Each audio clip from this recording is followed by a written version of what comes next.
peuple de Dieu. Aujourd'hui, nous allons partager une histoire qui nous a été ramenée par une dame.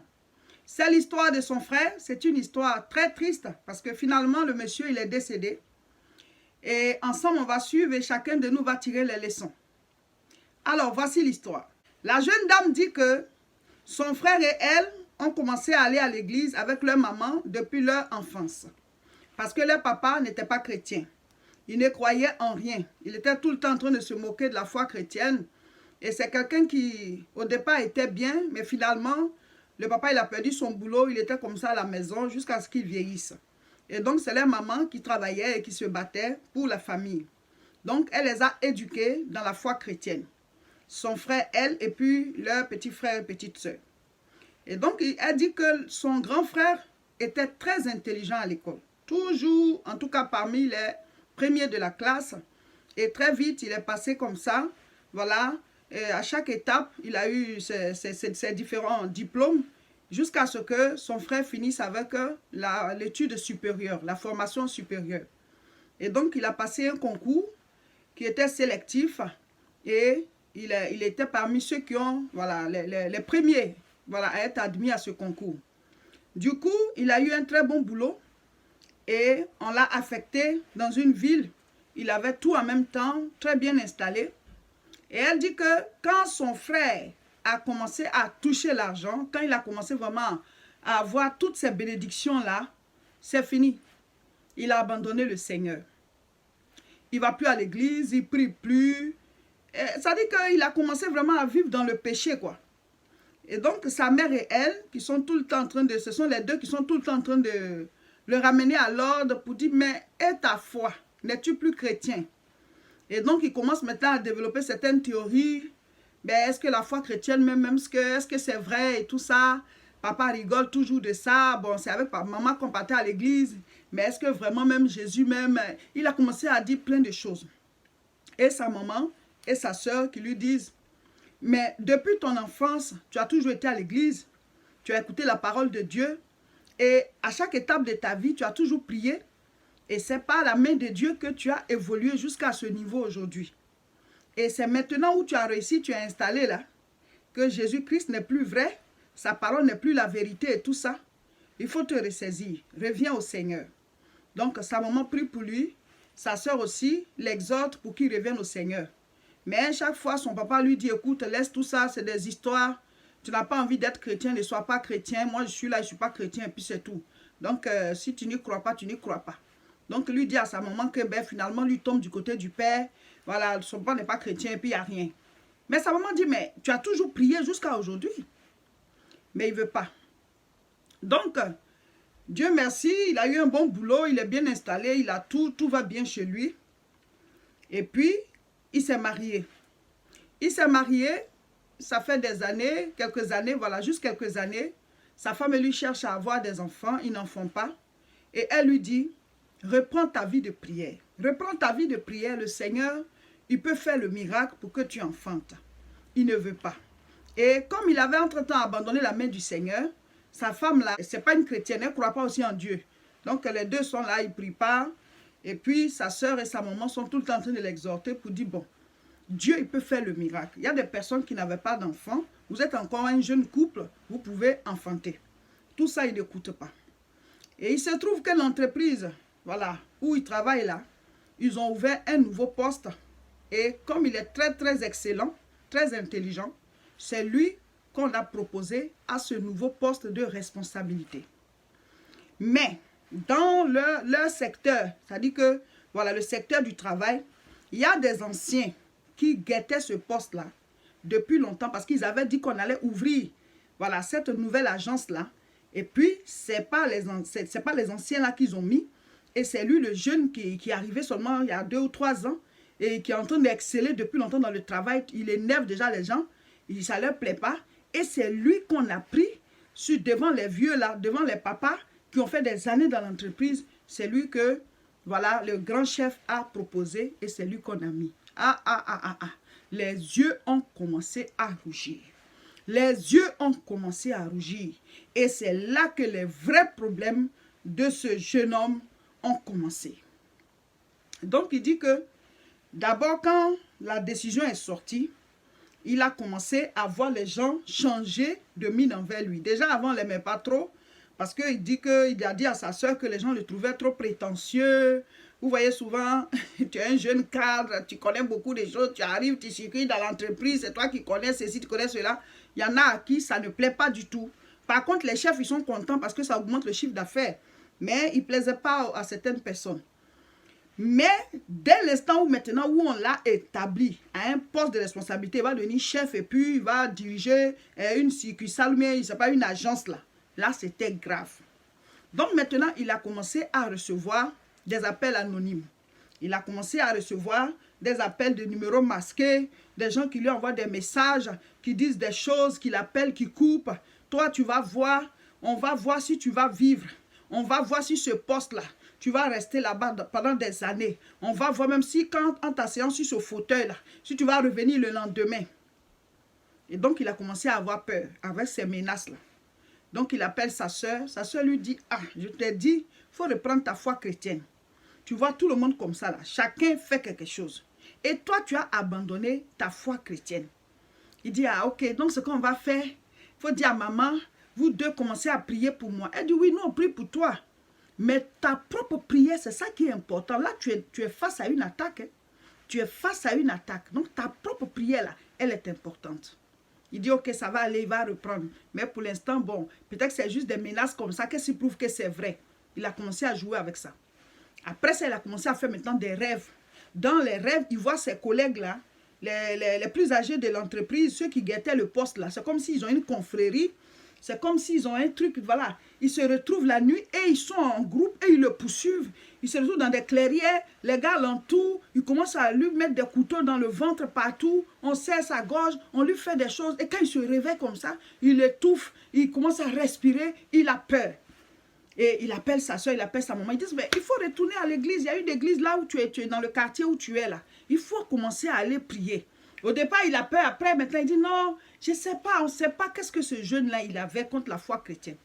Pourtant, avant, il priait. Pourtant, quand il était à l'école primaire, il priait. Quand il était au lycée, il priait. Quand il était étudiant, il priait. Maintenant qu'il a eu un bon poste, avec toutes les responsabilités, avec beaucoup d'argent, avec beaucoup d'avantages, et tout ça, c'est fini. Bonjour, la vie païenne. Bonjour, la vie païenne. Avant même de se marier, il a commencé à vivre dans le péché. Il a commencé à vivre dans la sexualité. Il a commencé à vivre plein de choses que la Bible interdit. Il dit, ah, c'est la vie, il faut en profiter, il est jeune et tout ça. Il a commencé à faire toutes sortes de péchés, à vivre très mal. Et sa soeur lui dit, ce que tu es en train de faire, ça va ouvrir les portes de ta vie. Ça va ouvrir les portes de ta vie. Mais finalement, il s'est marié. Mais pendant qu'il est marié là, il continue de tromper sa femme. Il continue de vivre mal. Il continue de faire ce qu'il veut.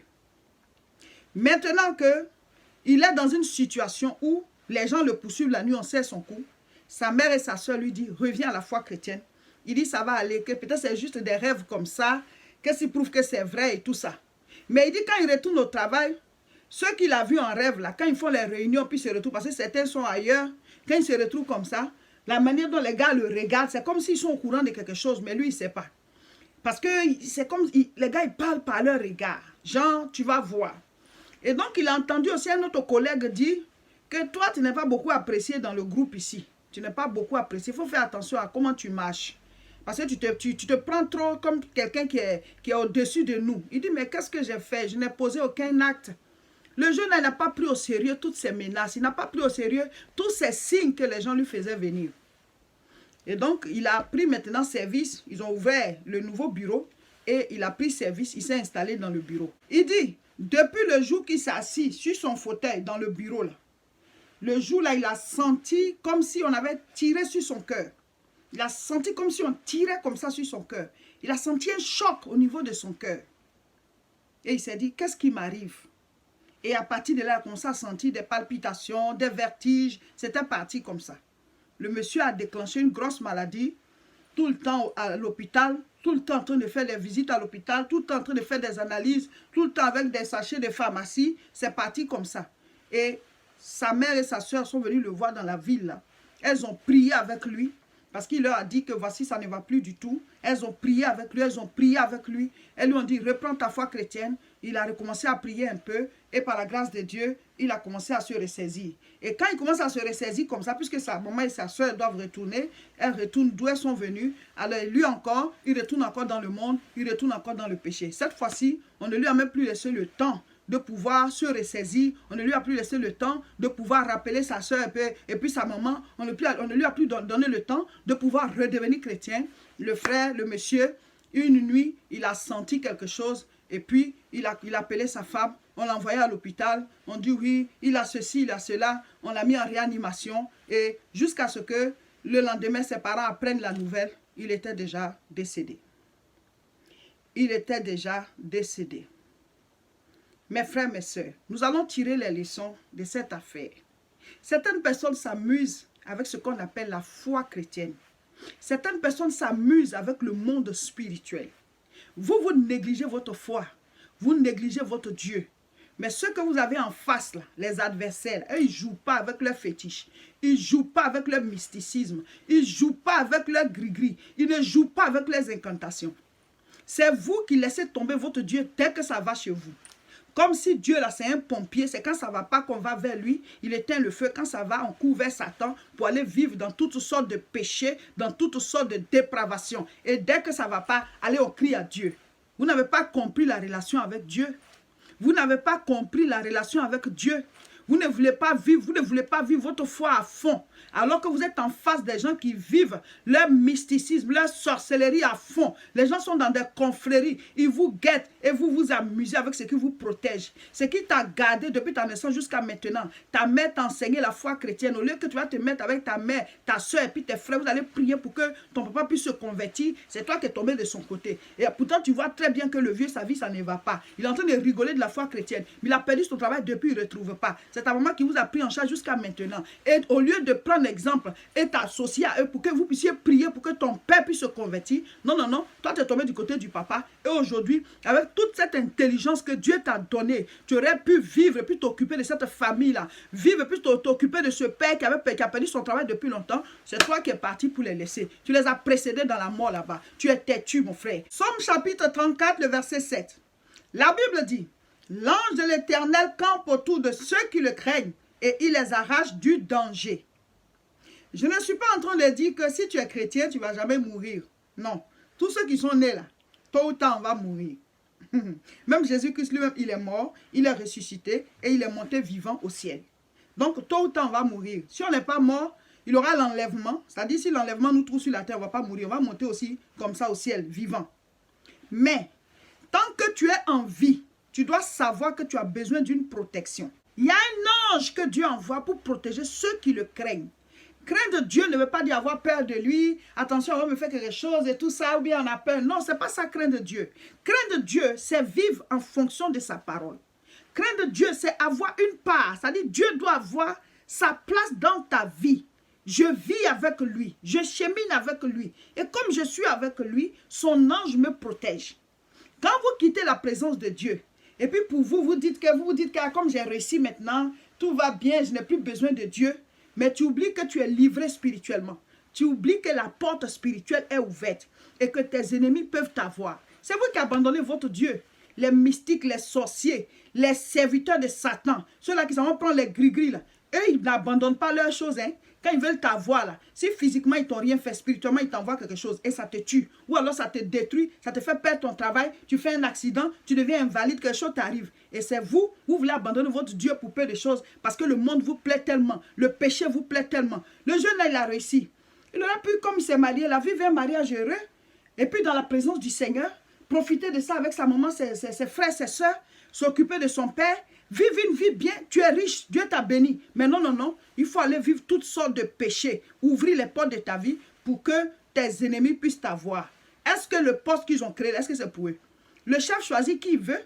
Est-ce que c'est une faute le fait qu'on l'ait choisi? Mais le fait qu'il a abandonné sa foi et que spirituellement il n'est pas protégé là, ils ont eu raison de lui. Sinon, ce n'est pas parce que quelqu'un va s'élever pour dire que non, pourquoi toi on t'a donné telle responsabilité puis il va t'avoir. Non, c'est Dieu qui nous protège. Si Dieu dit personne ne peut te tuer, au contraire, eux-mêmes, là, ce qu'ils vont faire, ça va les tuer eux-mêmes.